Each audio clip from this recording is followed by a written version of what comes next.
kula wacan oo wanaagsan saaxiibayaal dhammaantiin ku soo dhowaada akhbaraadkii ugu dambeeyey ee gobolka iyo sidoo kaleeta caalamka. Qodobada aan idiin hayo oo aan halkan idinkaga soo tebin doono waxaa ka mid noqon doona Israel waxay shaacisay inay dishay mas'uuliyiin sarsare oo ka tirsan dowladda Iiraan.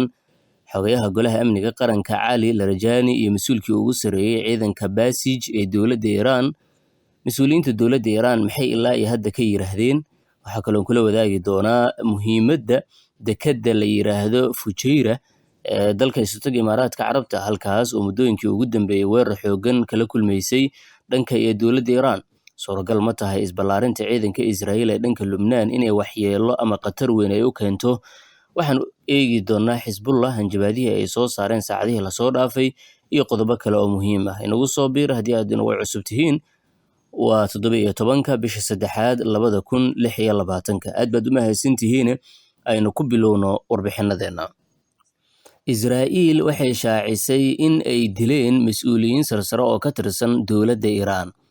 Waxa Israa'iil ay sheegtay in markan ay u soo jeesteen khaarijinta hoggaanka ugu sareeya dalkaas wixii ka dambeeyay markii dhowaan ay ka qayb galeen barnaamijyadii ka dhacay magaalada Tehran oo caasimadda dalka Iiraan ah. Ciidanka Israa'iil hadda waxay sheegeen inay dileen taliyihii ciidanka abaabulka dadweynaha ee Basij loo yaqaano Ghulam Reza Suleimani. Sidoo kaleeta wasaaradda gaashaandhigga ee Israa'iil ayaa sheegtay in la beegsaday Cali Larajani, xoghayaha golaha amniga qaranka ee dowladda Iiraan. Tel Aviv waxay sheegtay in taliyaha Basij lagu dilay weerar cirka ahaa oo bartilmaameedkiisa uu saxnaa oo ka dhacay magaalada Tehran oo caasimadda dalka Iiraan ah, kaas oo ay sheegeen in lagu fuliyey xog sirdoon oo ay bixiyeen hay'adaha militariga. Laakiin kanaalka 14aad ayaa baahiyey in Suleimani lala dilay 10 hogaamiye oo kale oo ka tirsan ciidanka Basij la yiraahdo, kuwaas oo ku-xigeenkiisii iyo xubno kale ay ka mid ahaayeen.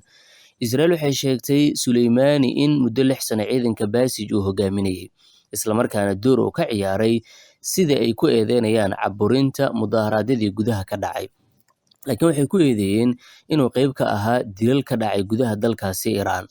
Marka taasi laga yimaado waxay sheegtay bartilmaameedsiga Cali Larajani waxay yiraahdeen ma jirto fursad uu ku baxsan karay.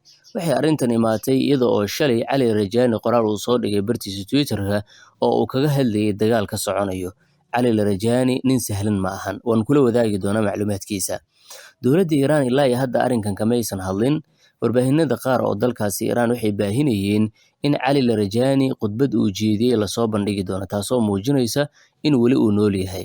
Israa'iil waxay sheegtay Cali Larajani oo muhiim ahaa in muddo ay baadigoobayeen, isla markaana markii ay fursad ku heleen maalinkii shalay ay ku duqeeyeen magaalada Tehran. Waxay sidoo kale sheegeen in goobo muhiim ah ay bartilmaameedsadeen saacadihii lasoo dhaafay.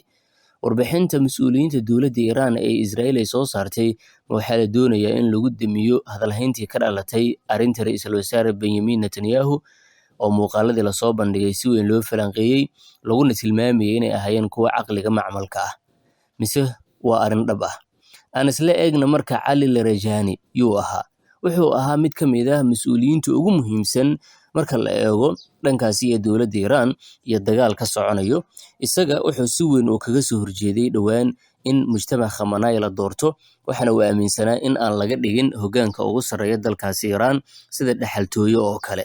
Laakiin wuxuu ahaa gacanta midig ee Ayatollah Cali Khamenei. Wuxuu ahaa mid ka mid ah madaxda ugu sareeya dalkaasi.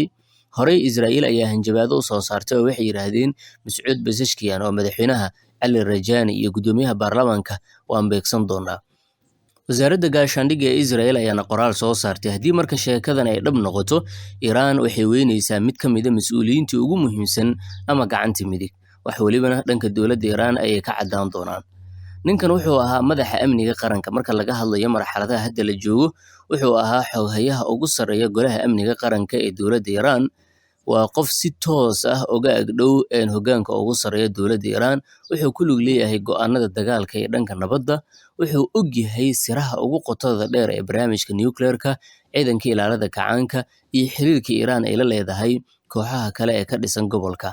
Marka dhanka siyaasadda iyo militariga la joogana, wuxuu ninkan hore usoo ahaa gudoomiyihii baarlamaanka, wakiil ayuu soo noqday oo wuxuu ahaa kuwa ugu muhiimsan marka laga hadlayo xiriirada siyaasadda iyo sidoo kale ciidanka ilaalada kacaanka ee dowladda Iran iyo ciidanka Basij la yiraahdo.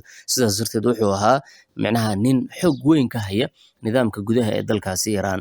Waxaa sidoo kale lagu tilmaamaa qof la aamini karo xilliyada qalalaasaha oo kale. Dhowaan ayuu ninkan kasoo muuqday isku soo bixi ka dhacay magaalada Tehran oo caasimada dalka Iran ah.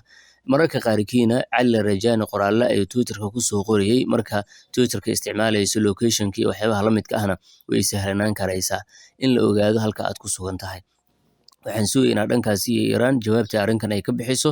Haddii sheekadan dhab ay noqotona nin weyn ayaa ka baxay mar kale dowladda Iran.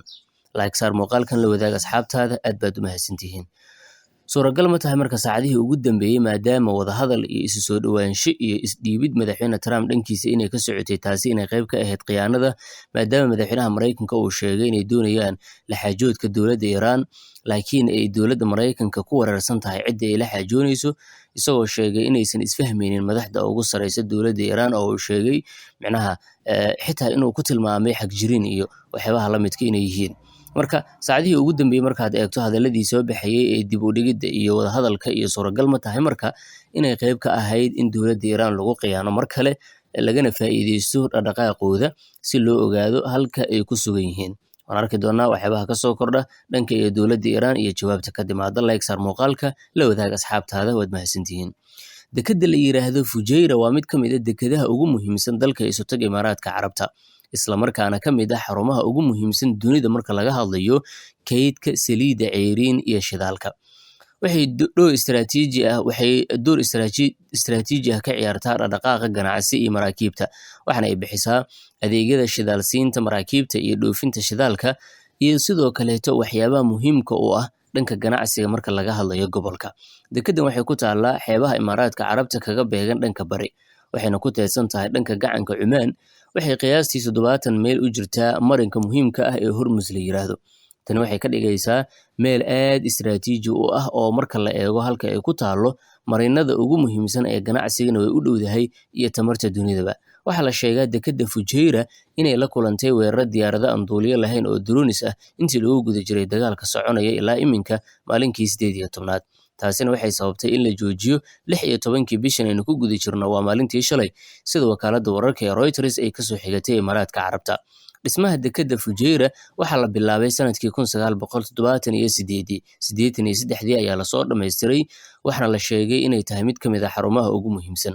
Dekeddu waxay leedahay barkadihii ugu horreeyay ee gobolka ee loogu talagalay maraakiibta waaweyn ee qaada saliidda, kuwaas oo qaadi karaya in ka badan 330,000 oo tan. Dekeddan waxay Imaaraadka u tahay mid ka mid ah ilaha dhaqaale ee ugu muhiimsan, laakiin maalmihii lasoo dhaafay duqeymo xooggan ayay la kulantay, duqeyntaasi oo sababtay in gebi ahaanba la yiraahdo shaqadii ayay joojisay dekeddan.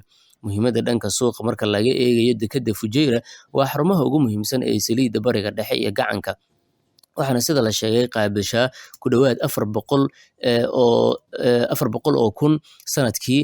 Awoodda kaydinta dekedda marka la eegana waxay gaari karaysaa qiyaastii 18 milyan oo mitir cubic, taasoo ka dhigaysa mid ka mid ah xarumaha ugu waaweyn ee kaydka shidaalka ee dowladaha caalamka.